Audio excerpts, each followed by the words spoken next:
In this video, we're going to look at the Hall effect. I'm going to use the November 2020, that is the CIE 9702 physics syllabus, November 2020 paper 4.1, question number 8, to explain how to get the direction of this Hall voltage. Now, before we go any further, please remember to subscribe to the Physics Tips for Cambridge Students YouTube channel, like and share, as well as comment, and hit the notification bell so that you get alerted of my future videos. Without much further ado, let's get started. Now, the Hall effect. Now, in order for us to establish a Hall PD, we need to have a current moving through a semiconductor slice.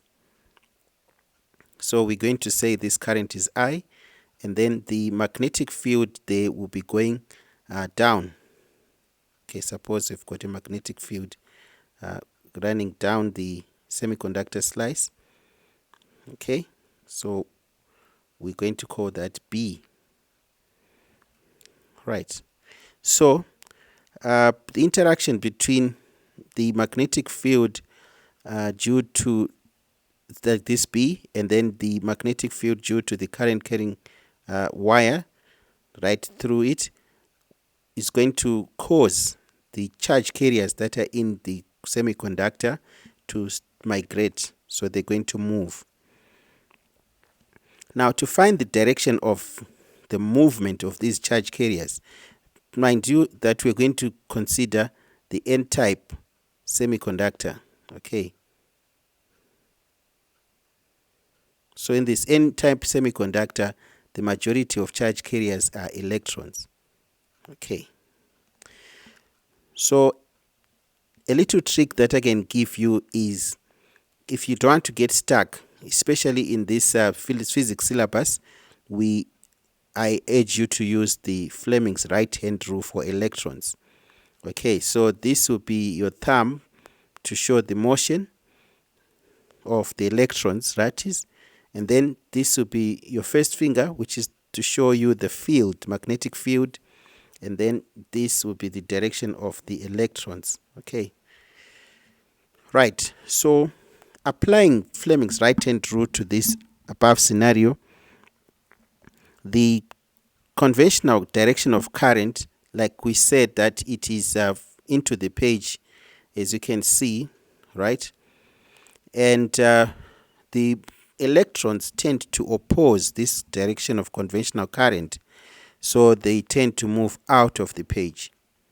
The magnetic field is running down, so which means these electrons tend to be deflected to the left of the semiconductor slice. So you see electrons accumulating on the, okay, I think I should change the color to maybe white. So the electrons would tend to accumulate on this side, and then this side becomes deficient of electrons. So in other words, it becomes positively charged. Now, then which means we are going to collect a Hall voltage just across that. So we're going to collect a Hall voltage across that's going to be our VH, because there's the separation of charges. Then we do have the electric field that is set up in between. So that's a simple way of showing how to get the deflection of electrons, because this is a N-type semiconductor. Now let's work out a second example so that this concept sinks. So in this example, we do have the conventional current this time moving from left to right. And then we do have electrons opposing this conventional current. And then we apply our Fleming's right-hand rule and to this, and then we see how it goes. So the electrons are moving from right to left. If you put your hand like that, right to left, magnetic field this time is into the page. So you find that the thumb will be showing a direction upwards. So this is motion of the electrons. Please do not forget that the right-hand rule shows electrons. So these electrons accumulate at the top, and then positive charge is at the bottom. This just means that the bottom part becomes deficient of negative charges. So the negative charge carriers are forced upwards. So which means we're going to collect our whole voltage across these two. Okay, so our VH is going to be across the two there.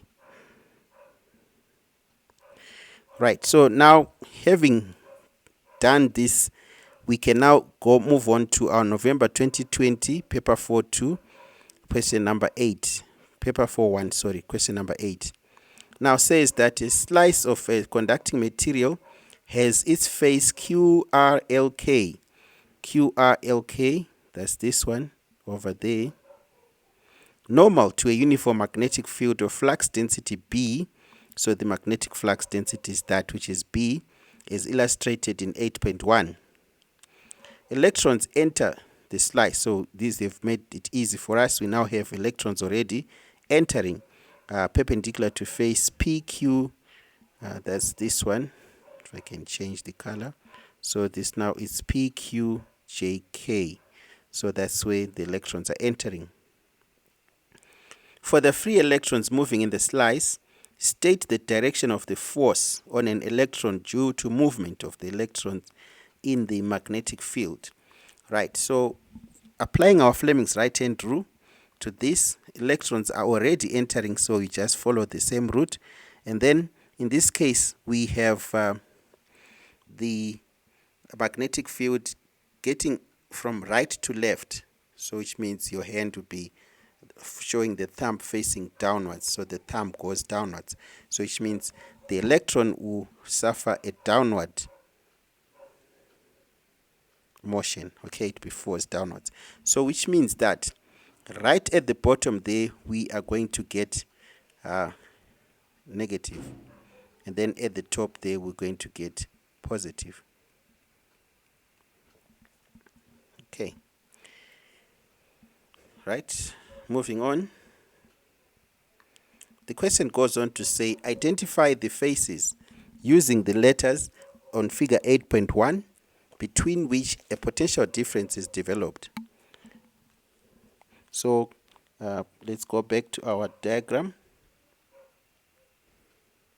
Right, so our phase that we are going to have the whole voltage is, like we say, this whole thing will be positive, and then the bottom part will be negative. So the face will be that face here, and the bottom face over there. Okay, so it's going to be PQRS and JKLM. So between PQRS and JKLM, so that's where we're going to get our voltage, right? So the bottom part positive, the bottom part negative. Okay, so our whole voltage will be collected across. Then says, explain why the potential difference in A reaches a maximum value. Now, like I said, that is the interaction between the magnetic field and the two magnetic fields, that is due to the current and due to the magnetic field which is already present, there's going to be separation of the charges. So when this takes place, the electric field is created in between, right? And the force due to the magnetic field and the force due to the electric field would tend to reach an equilibrium. So at that equilibrium, that's where you have the maximum value of the potential difference. So in that case, we are saying BQV will be equal to EQ. Okay, in this case, the charges are the electrons. So the first point there is we need to separate the charges. So the charge separates and an electric field is created.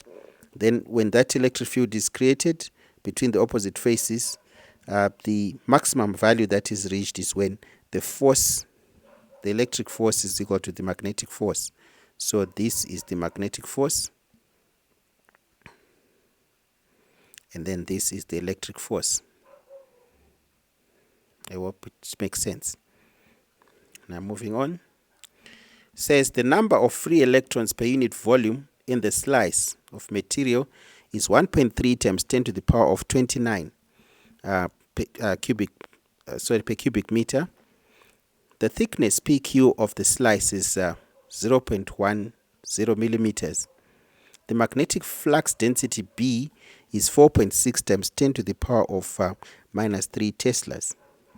Calculate the potential difference across the slice for a current of 6.3 times 10 to the power of minus 4 amperes. Now, here you need to know the formula for finding the Hall voltage. I think it's given in the first double sheet of your exam. That is VH is equal to BI over NTQ. Now we are given the size of the magnetic flux density, that is 4.6 times 10 to the power of minus 3 times the current, which is 6.3 times 10 to the power of minus 4, divided by N, which is 1.3 times 10 to the power of 29. So that's number per unit volume. And then multiplied by T, the thickness. You're given the thickness is 0.10, right? And then Q is the, so remember to convert again this to meters. So that's 0.10 times 10 to the power of minus 3, then times the charge of an electron, which is 1.6 times 10 to the power of minus 19. Okay. Now, if you do the maths correctly, you must get 1.4 times 10 to the power of minus 12 volts. So you see that this Hall voltage is a very, very small value. So which means you need a very sensitive millivoltmeter or microvoltmeter to measure this. Part D says the slice in C is a metal. So that's the slice in metal. By reference to your answer in C, suggest why hole probes are usually made using semiconductors rather than metals. Now, as you can see from this relationship here, you see that the Hall voltage is inversely proportional to the number per unit volume, that is the number of free electrons per unit volume. So in a metal, there are many free electrons per unit volume. So in a metal, N is large. Okay. So in a semiconductor, N is small, very small. Okay. So which means that the Hall voltage that is obtained will be large. For a small n, V will be large. So hence VH in semiconductors is large, or is larger. Okay, hope that makes sense.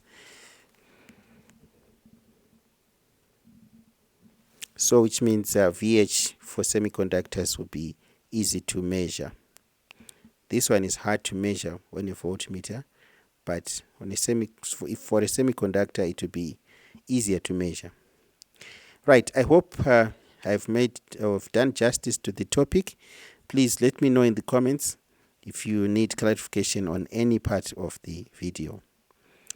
Right, so remember to subscribe to the Physics Tips for Cambridge Students YouTube channel. Signing out.